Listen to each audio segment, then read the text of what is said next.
Tay, pwede bang ipaliwanag mo sa amin kung anong nangyari sa loob ng 5 days na pag-stay nyo rito? Bago kami pumunta rito, halos mamatay-matay na kami sa kaiisip kung ano ba. Opo, di ba? At nasabi nyo pa sa akin, Tay, na nabenta mo na lahat yung property mo. Iyak, lungkot, kahit kinakausap ko sila, kinukomport natin sila, talagang malalim yung hugot nila lagi, yung bigat na dinadala nila. Nasabi ng pamangkin ko, Tiyo, huwag ka nang mag-alala, tanggalin mo na yung mga stress.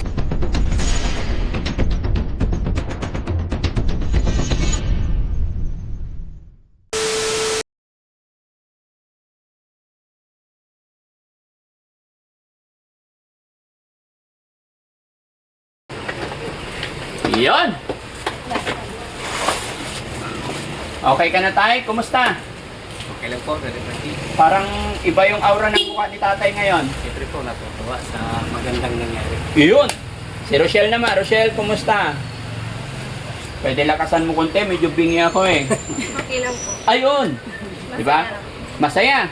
Kumusta naman yung ilang araw na pag-i-stay dito sa bahay ni Daddy Frankie? Masaya. Yun! Kumusta yung boyfriend mo? Nag-text? Wala po. Oh, wala kang boyfriend. Very good. So, yun mga kababayan, mga kabarangay, magandang hapon, magandang tanghali at magandang umaga po sa inyong lahat. Sa lahat po na nakapanood ng video ito, kumusta po kayo at mag-iingat po tayo. Alam ko, isa kayo sa nakapanood kila Tatay at kay Rochelle regarding sa kanilang problema. Pero, nakailang araw na po kayo dito, Tay? Mula nung dumating kayo rito? So, naka 5 days. After 5 days nilang pag-i-stay dito sa bahay ng Team Daddy Frankie, ay masaya akong ibalita sa inyo na si Tatay lalo nang gumwapo. Gwapo na yan bago dumating. After 5 days, lalong gumwapo. Sabi nila masaya na siya at naliwanagan. Tay, pwede bang ipaliwanag mo sa amin kung anong nangyari sa loob ng 5 days na pag-stay nyo rito? Bali po nung pumunta kami po doon sa Kwan, sa isama na rin natin yung ano, pupunta natin doon. Oh, lahat po. Pumunta kami nila Ma'am Rochelle sa PGH. Nung wala ako, hinatid ka nila Ma'am Rochelle sa PGH. Hindi, kasama po talaga. Ah, kasama siya. Sige. Bali, nung dumating po kami doon, medyo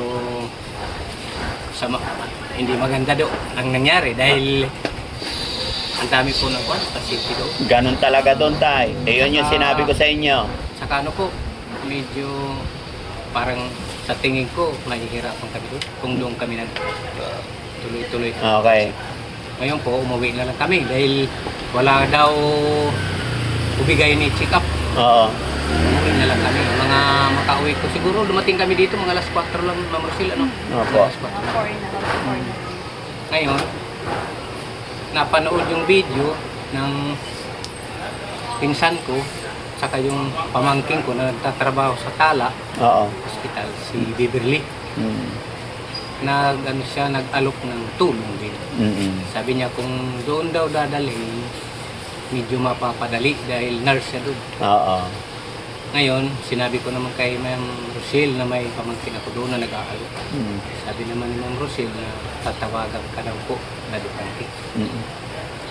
Nung makontakta na po, sabi naman ni Ma'am Rochelle, sabi daw po ninyo na kung ano ang makakabuti, yun ang gawin namin. Yes po. Ngayon po, nagpahatid po kami. Sabi ni Ma'am Rochelle na ihatid kami doon sa may sakayang papuntang bayan. Dito lang sana ang balak namin sa Magallanes. Ang kaso, nung dumating kami sa Magallanes, walang dumadaan. Diniretso na kami sa Ayala. Doon naman sa Ayala, sumakay na kami ng papuntang GMA. Tinuro naman sa amin ng driver po. Okay. Tapos, pagdating sa GMA, tinuro po din sa amin ng driver kung ano ang sasakyan namin papuntang Malaria. Pagdating naman po sa Malaria, itinuro din po ng driver kung anong sasakyan namin papuntang Tala. Yun. Ngayon, nang makarating kami sa Tala, 6:30 ng umaga. Tamang-tama, andun yung pamangkin ko nag-aantay na. Ay, so pagdating nyo po sa Tala, inabangan na kayo ng pamangkin nyo. Pag-chat po namin sa gate, sabi, reply po niya, saan po kayo banda, Tiyo? Sabi namin, dito kami sa may gate. Yun na, pinapunta na kami doon. Oo. Pagdating doon, diretso na kami sa loob. Ngayon, naisip naman ng pamangkin ko na mas maganda kumain muna tayo. Mm-mm. Eh, di balik na naman kami doon sa kantin. Oo. Kain muna. Pagkatapos, kumain, diretso na sa loob. Dala-dala na yung number. Mm-mm. Pinapill upan na lang. Mm-mm. Pill upan mo insan na ako nang bahala. Pinasok niya doon sa mismong ubi. Opo. Eh, maaga pa. Doon kami pinatambay sa loob. Kasi maganda sa loob. Yung lamig. Mm-mm. Doon kami. Na dumating yung doktor, si Bing, yung pamangkin ko, nasa labas, kami lang nasa loob. Nung dumating yung doktor, siya talagang unang tinawag. Opo. Okay. Ngayon, pinahawak ko sa kanya yung mga report. Sabi ng doktor doon, ano ba ang sabi doon sa inyo? Eh, sinabi nito, lahat. Mm-mm.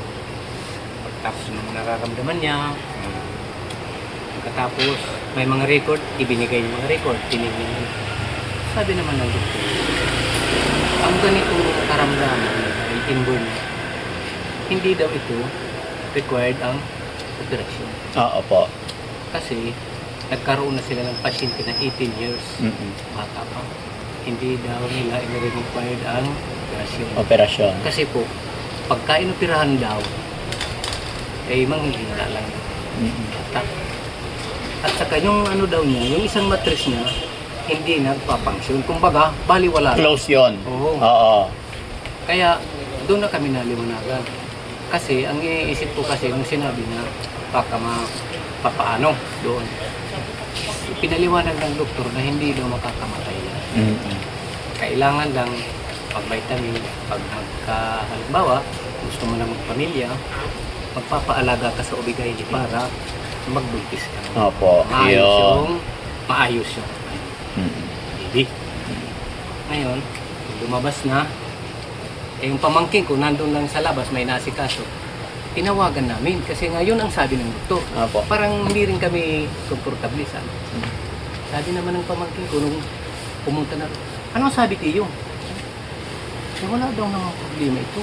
Hindi daw naman kailangan operahan. Sabi naman ng pamangkin ko, ha? Tara nga, punta natin ulit. Sila na lang dalawa pumunta Oo. doon. Oo. Tinanong uli ni Beverly yung doktor, Oo. dalawang doktor ang pinagtanungan. Oo. Kung ito po ba'y nakita ninyo ng maayos sa lahat ng mga record? Sabi naman ng doktor, tinignan na namin lahat yan. Hindi talaga uupirahan yan at hindi nakakamatay ang ganyang naramdaman. Dahil yung isa raw, hindi naman nagpapangsyon. Okay. At saka, wala namang problema daw sa kanya. Kahit nga daw yung kidney niya, okay naman. Ayun pala. Okay, Tay. Mabalikan lang natin to make story short and then para maintindihan ng lahat. Ganun naman pala ang findings ng doktor dito. Bakit yung doktor at ospital na napuntahan ninyo katakot-takot na yung sinasabi, nararamdaman nyo, gaano katakot o gaano ka trauma yung naramdaman ninyo nung unang mga check-up ninyo. Di ba? Kasi unang kita natin, umiiyak si tatay sa problema. Sa totoo lang po, bago kami pumunta rito, halos mamatay-matay na kami. Saka iisip kung ano ba. Opo. Di ba? At nasabi nyo pa sa akin tayo na nabenta mo na lahat yung property mo. Yung Sa gastos niyo po. tinitirahan na lang namin. Oo, buti hindi pa nabinta. Eh kung nabinta, wala na kami uwian. Oo. Ngayon po, yung sinabi niya doon, pero ginagalang ko yung Yes. doktor dahil doktor yun. Pero ang hindi ko lang po maintindihan. Yung tinawag na specialist na, bakit gano'n sila? Ayan. So, yun tayo. Okay na yun tayo. At least, ang nangyari sa inyo para maging aral din sa ating mga tagapanood, mga kababayan. Ito yung sinasabi nila or ito yung kasabihan, especially sa mga ganitong case, kailangan po lagi natin ng second option. Huwag tayo agad-agad. So, halimbawa, doon nga, di ba? Oh. So, very thankful tayo kasi nagkaroon tayo ng second option dito. Thankful tayo kasi nakarating po kayo dito na Yun naman pala. Kasi kung patuloy tayo na yun lang yung pagkakaintindi, pagkakaunawa nyo sa kanyang sakit, sa kanyang problema, lalo tayong tinatalo ng depression, pagod, problema, takot, di ba? O, kasi yung asawa ko, high blood pa naman. Oo. So ngayon, kumusta pakiramdam ni tatay? Okay na po. Malakas na Parang kumain. nabunutan po ako ng tinig. Sabi ko, salamat sa Diyos. Kasi ang iniisip ko, kabata pa naman ako. Mm-mm. Kung halimbawa man, yung totoo ang sinasabi ng doktor. Kaya sabi ko, Lord, kung sakasakali, totoo man ang sinasabi ng doktor doon sa probinsya, sana naman po magtimala kayo. Sabi ko, Yun. Walang imposible kay God. baguhin mo naman sana. Sabi ko, yun naman din ang nangyari. Opo. So, yun mga kababayan, mga kabarangay, no? Gaya ng aking sinabi, si tatay at si Rochelle, ayan, nakilala natin from Leyte. First meet natin, umiiyak sa problema. Naramdaman ko na ang laki ng problema.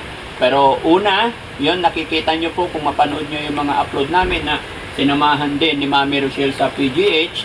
Pero after one day, ay napanood ng kanyang pamangkin, ano?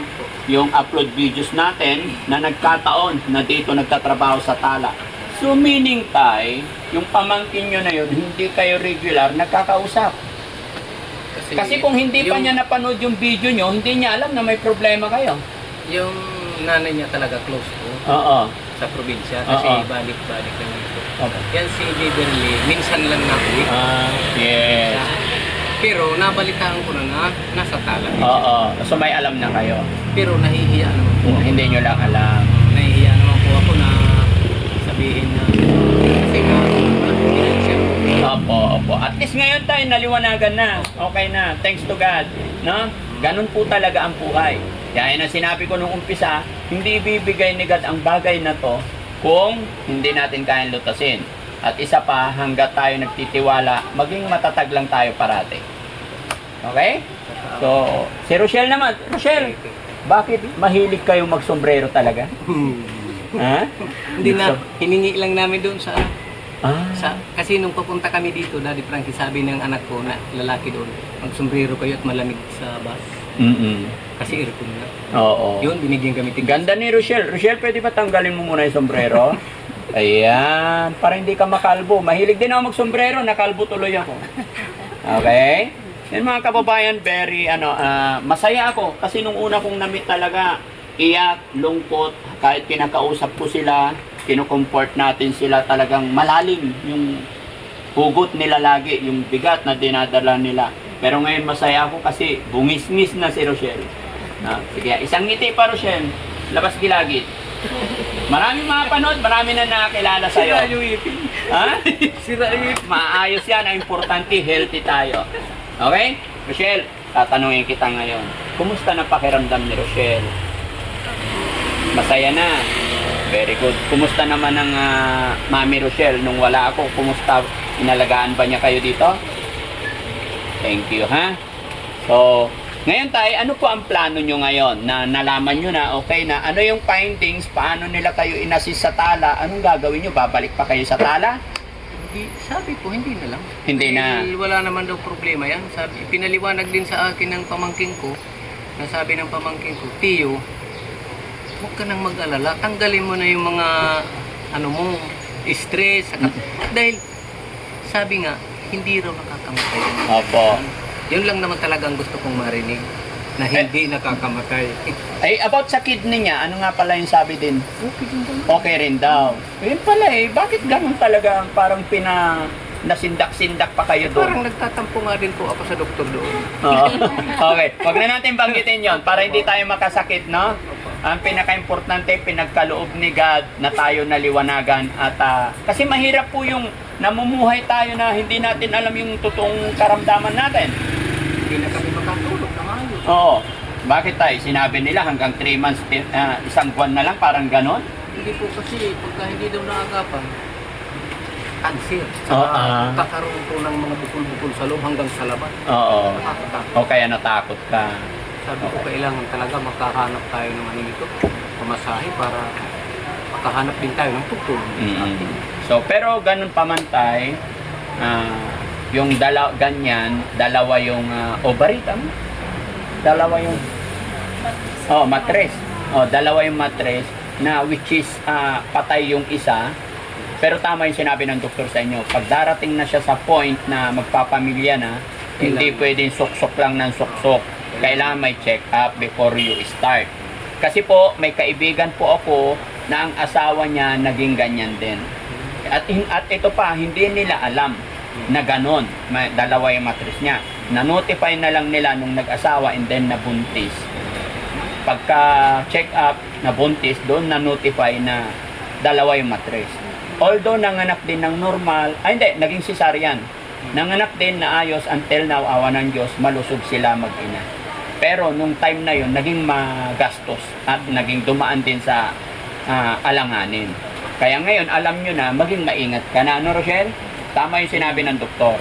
Kasi kahit sa mga iba talaga, lalo na yung mga mayayaman, tayo lang talaga, siyempre mahirap. Sa mga mayayaman, bago sila mag-start, mag-family, sinicheck mo na, lalaki, babae, bago sila mag-start, kung gusto na nila magkaanak, nagpapacheck both para yung magiging anak nila is healthy.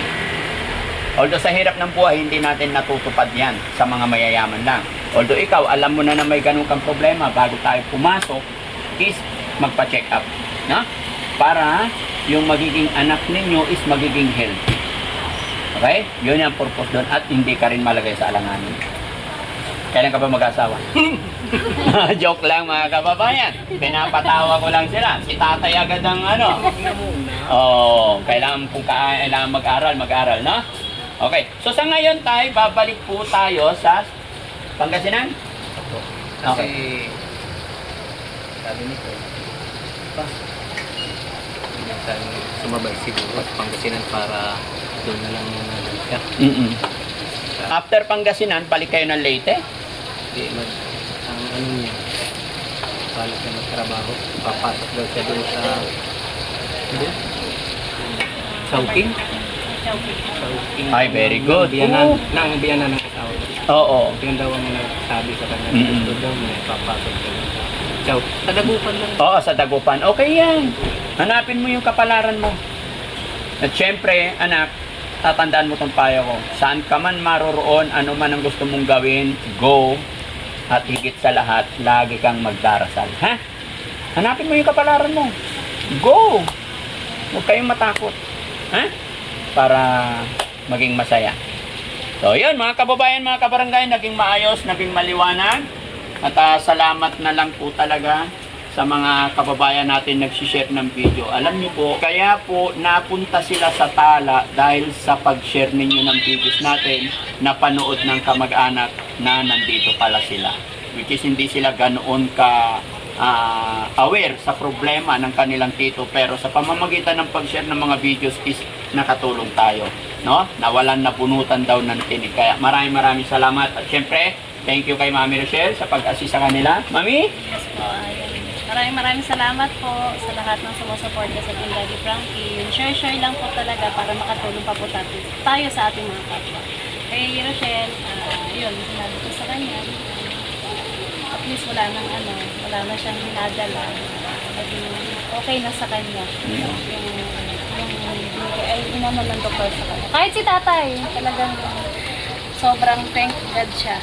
Dahil kahit pa paano nabunutan sila. Opo, mahirap yung ganon, may iniisip na problema. Okay? Ano po, Daddy Frankie, magpapasalamat po kay tatay doon sa mga landang. Oo. Saka po kay Sir Kaningat. Oo. Kay Rick Aningat. Rick Aningat. Opo.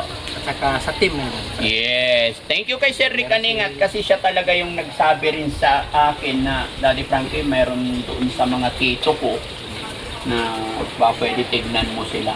Sabi ko, sige. Kaya thank you sa'yo, Sir Rick Aningat. Mabuhay ka hanggat gusto mo. Nakatulong na naman tayo sa inyong tulong at suporta. At syempre mga kababayan, sa ating mga supporters na OFW, mga kababayan natin nasa ibang bansa, maraming salamat. No? So okay, alis tayo. Na-enjoy nyo ba yung... Para lang kayo nagbakasyon dito sa Makati. Dapat nag-shopping, window shopping kayo. No? Siyempre magtatrabaho si Rochelle. Paano magtatrabaho kung walang pambiling uniform, damit? May dala ka pang damit marami? Wala. Sige, bigyan pa rin natin si Rochelle ng mga kababayan. Panimula niya, no? Rochelle, another 5,000. Dawa, Aha. pang ano mo yan, pag nag-apply. Opo. Hangad ko ang iyong tagumpay. Ingatan mo sarili mo. Kasama mo si God dapat parati sa bawat pangarap mo, ha? Huwag nating gagawing option ang Panginoon. Gawin nating priority nangunguna sa buhay namin. Pag yun ang ginawa natin, lahat ay magiging makabuluhan. Amen? Palakpakan natin ang Panginoon, mga kababayan. Dahil isang pamilya ang naliwanagan at naniniwala talaga ako sa lahat ng aspeto sa ating buhay, hindi tayo pababayaan. Maraming salamat, mga kababayan. God bless po sa atin lahat. Thank you po. Sumalot ng mga luwang di mo na kayang itago. Daddy Frankie, nagmamahal sa'yo. Daddy Frankie,